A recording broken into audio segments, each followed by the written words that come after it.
Hello बच्चों, let's read the question. The question says the graph between 1 upon lambda and stopping potential V of the three metals having work function phi1, phi2 and phi3 in an experiment of photoelectric effect is plotted as shown in the figure. Which of the following option is or are correct? Here lambda is the wavelength of the incident ray और यहाँ पे हमको एक graph दिया गया है. Ratio of the work function phi1 ratio phi2 ratio phi3 is 1 ratio 2 ratio 4. Ratio of the work function is 4 ratio 2 ratio 1. Tan theta is directly proportional to h upon c, where h is the Planck constant and c is the speed of light, and violet color can eject electrons from the metal 2 and 3. तो सबसे पहले हम इस question के लिए इसका की concept देख लेते हैं. ओके, और इस क्वेश्चन के लिए जो की कॉन्सेप्ट है that is photo electric equation. Photo electric equation ये इसका की कॉन्सेप्ट है. तो सबसे पहले हमको फोटो इलेक्ट्रिक इक्वेशन को लिखना पड़ेगा. ओके, तो देखिए सबसे पहले हम फोटो इलेक्ट्रिक इक्वेशन लिख लेते हैं. तो फोटो इलेक्ट्रिक इक्वेशन में क्या होता था कि जितनी एनर्जी हमने दी है वो दो काम करती है. एक तो मेटल की वर्क फंक्शन की फॉर्म में, ओके, एक तो मेटल की वर्क फंक्शन की फॉर्म में प्लस इलेक्ट्रॉन की जो काइनेटिक एनर्जी है उसकी फॉर्म में प्लस का ईवी. तो अगर हम यहाँ से ईवी कैलकुलेट करेंगे तो वो कितना आ जाएगा, एच सी माइनस का phi naught, okay sorry H nu minus का फाई नॉट. या फिर हम ऐसा कर लेते हैं कि जो वी नो दैट कि जो न्यू है, ओके वी नो दैट कि जो न्यू है, न्यू इज टू कितना होता है सी अपॉन लेमड़ा.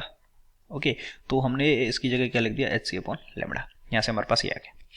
अब सबसे पहले अगर हम इसका ग्राफ का स्लोप निकालेंगे तो ग्राफ किस किस के बीच में, वी और लेमड़ा के बीच में ग्राफ है. ओके, वी और 1 अपॉन लेमड़ा के बीच में.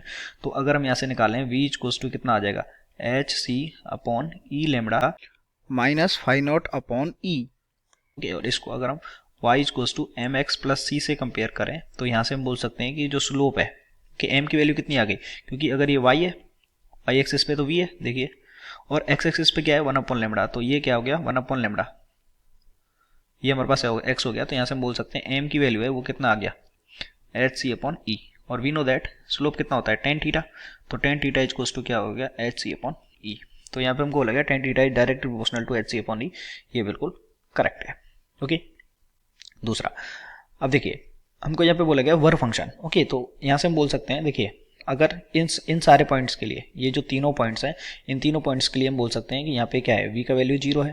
तो अगर हम इस वाले इक्वेशन में, इक्वेशन नंबर 2 में, okay in equation number 2 put v equals to 0, तो v इक्वल्स टू 0 जब इसमें पुट करेंगे तो यहाँ से हमारे पास क्या आ जाएगा, यहाँ से हमारे पास आ जाएगा 0 equals to H C upon lambda minus phi naught. Okay, H C upon lambda minus phi naught, यानी कि हम बोल सकते हैं कि इसमें क्या आ जाएगा, यहाँ से आ जाएगा फाई नॉट, यहाँ से आ जाएगा phi naught equals to H C upon lambda. Okay, तो phi naught upon h c, phi naught upon h c ये कितना आ गया, या फिर हम इसको ऐसे बोल सकते हैं phi naught equals to H C into 1 upon lambda. Okay, phi naught equals to H C into 1 upon lambda. और वी नो दैट कि एच तो क्या है, प्लैंक कांस्टेंट है, और सी क्या है, स्पीड ऑफ लाइट है. तो ये क्या है, कांस्टेंट है, ये कांस्टेंट है. तो यहाँ से हम बोल देंगे कि जो फाई नॉट है वो कितना आ जाएगा, phi naught is proportional to क्या आ जाएगा, 1 upon lambda. Okay, phi naught जो है 1 अपॉन लेमड़ा के प्रोपोर्शनल है. तो यहाँ पे तीनों मेटल्स के लिए हमको 1 अपॉन लेमड़ा का वैल्यू पता है. ओके, तो यहाँ से हम बोल सकते हैं क्या, phi naught 1 ratio phi naught 2 ratio phi naught 3, phi naught या फाई.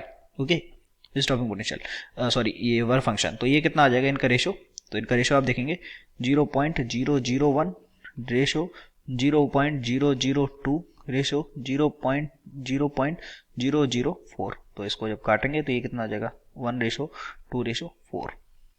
ओके, तो इनके जो वर्क फंक्शन है उनका रेशो क्या आ गया 1:2:4. ओके, और हमको बोला गया वॉयलेट कर can eject the photo electrons from the metal 2 and 3. Okay, metal 2 के लिए हमको कितना गिवन है, मेटल 2 के लिए लेमड़ा जो है, अगर हम 1 अपॉन लेमड़ा 2 निकालें तो 1 अपॉन लेमड़ा 2 गिवन है 0.002. ओके, और यहाँ पे जो 1 अपॉन लेमड़ा 3 है तीसरी वाली मेटल के लिए वो हमको कितना गिवन है, ये हमको गिवन है, इसको लिख लेते हैं, ये हमको गिवन है 0.004 ये हमको गिवन है. ओके, 0.004 गिवन है. तो इसको जब सॉल्व करेंगे, यहाँ से हम इसका लेमड़ा 2 और इनका वैल्यू निकालेंगे तो यहाँ से लेमड़ा 2 कितना आ जाएगा, लेमड़ा 2 आ जाएगा 1 अपॉन 0.002. तो इसको सॉल्व करेंगे तो ये कितना आ गया 500 नैनोमीटर. और यहाँ से लेमड़ा 3 जब सॉल्व करेंगे तो वो आ जाएगा 1 अपॉन 0.004. तो ये कितना आ जाएगा, ये आ जाएगा 250 नैनोमीटर.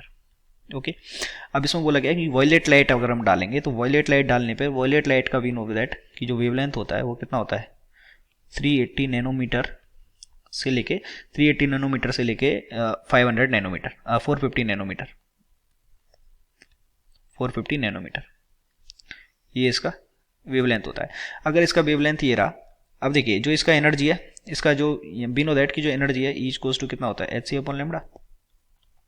तो यहाँ पे अगर लेमड़ा ज़्यादा होगा, ओके, क्योंकि वॉयलेट के लिए तो वॉयलेट के लिए इतना हमको वॉयलेट का लेमड़ा कम है, वॉयलेट का लेमड़ा कम है यानी वॉयलेट की एनर्जी ज़्यादा है।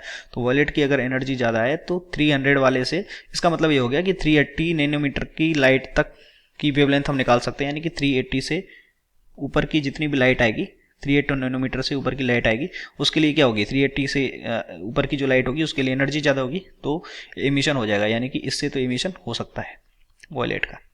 ओके लेकिन इसके एमिशन के लिए यहाँ पे इसकी वेवलेंथ कितनी है, लेमड़ा बराबर 2 है, 250 नैनोमीटर है तो ईच कोस टू कितना हो जाएगा H C upon lambda. Okay तो इसकी जो वेवलेंथ कम है तो इसके लिए एनर्जी क्या चाहिएगी, ज़्यादा चाहिएगी।